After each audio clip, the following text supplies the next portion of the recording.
Sunrise public school की class 8C में नई टीचर आईं, किरण मैम। पहले दिन ही उन्होंने सख्त आवाज में कहा, मैं अनुशासन से समझौता नहीं करती। जो गलती करेगा उसे ऐसी सजा मिलेगी जो जिंदगी भर याद रहेगी।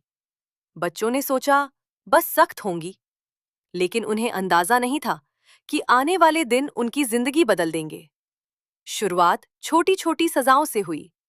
कभी किसी को पूरा पीरियड खड़ा रखा जाता, कभी हाथ ऊपर करके खड़े रहने को कहा जाता, कभी पूरी कॉपी दोबारा लिखवाई जाती। धीरे धीरे सजाएं अजीब और अपमानजनक होती गईं। एक दिन कबीर की कॉपी में गलती थी। किरण मैम ने उसे सबके सामने डांटा और तीखा खाना चखने को मजबूर किया। दूसरे दिन सिया को ठंडे फर्श पर नंगे पैर खड़ा रखा गया। कभी किसी को मुट्ठी भर नमक चखने को कहती और ठंडी हंसी में बोलती, गलती का स्वाद ऐसा ही होता है। एक दिन मोनिका ने होमवर्क धमकी नहीं किया तो उसे बर्फ खाने के लिए बोल दिया। मोनिका बर्फ खाते खाते बेहोश हो गई। बड़ी मुश्किल से उसे होश आया। सजा देने के बाद वो कहती कि अगर घर पर बताया तो अगली सजा और भी खतरनाक होगी। क्लास का माहौल बदल चुका था। हंसी की जगह सन्नाटा था। आरव, सिया, कबीर और नंदिनी चारों अच्छे दोस्त थे। एक शाम सिया ने घर पर माँ को बताने की कोशिश की। माँ, हमारी मैम। लेकिन मैम की धमकी याद आते ही उसकी आवाज रुक गई। क्या हुआ बेटा? कुछ नहीं माँ, बस टेस्ट की टेंशन है।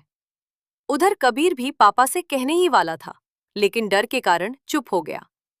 नंदिनी ने तो रात में रोते रोते तय किया था कि सब बता देगी, पर सुबह होते होते उसका साहस खत्म हो गया। धीरे धीरे किरण मैम और भी सख्त होती गईं। अब वो बच्चों से क्लास के बाद अपने निजी काम करवाती। कभी बिना वजह पूरी क्लास को धूप में खड़ा रखती, कभी कहती, आज कोई बोलेगा नहीं वरना पूरी क्लास सजा पाएगी। डर इतना बढ़ गया कि बच्चे स्कूल जाने से घबराने लगे। एक दिन नंदिनी अचानक बेहोश होते होते बची। तभी आरव बोला, बस अब बहुत हो गया। अगर हम चुप रहे तो ये कभी नहीं रुकेगा। सिया डरते हुए बोली, पर अगर किसी ने हमारी बात पर यकीन नहीं किया तो? आरव ने गहरी सांस ली। हमें सबूत चाहिए। अगले दिन कबीर अपने बड़े भाई का छोटा रिकॉर्डिंग डिवाइस लेकर आया। उन्होंने उसे चुपचाप अपनी जेब में छिपा लिया। उस दिन फिर किरण मैम ने एक बच्चे को बेवजह अपमानित किया और अजीब सजा दी। उनकी धमकी भरी आवाज रिकॉर्ड हो गई। कुछ दिनों में कई घटनाएं रिकॉर्ड हो चुकी थीं। आखिरकार चारों दोस्त हिम्मत जुटाकर प्रिंसिपल माधवी मैम के पास पहुंचे।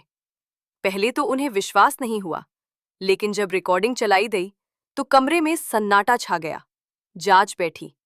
धीरे धीरे और बच्चों ने भी हिम्मत करके अपनी बात कही। सच्चाई सामने आने लगी। आखिरकार किरण मैम को स्कूल से निकाल दिया गया। उस दिन क्लास 8C में महीनों बाद फिर से हंसी गूंजी। बच्चों ने एक दूसरे को देखा, जैसे किसी भारी बोझ से आजाद हो गए हों। आरव मुस्कुराया, डर सबसे बड़ा कैद खाना है। सिया ने कहा, और हिम्मत उसकी चाबी। सीख, डर के कारण चुप रहना गलत को बढ़ावा देता है। सच्चाई के लिए एकजुट होना जरूरी है। जब बच्चे साथ खड़े होते हैं तो कोई भी अन्याय ज्यादा देर तक नहीं टिकता।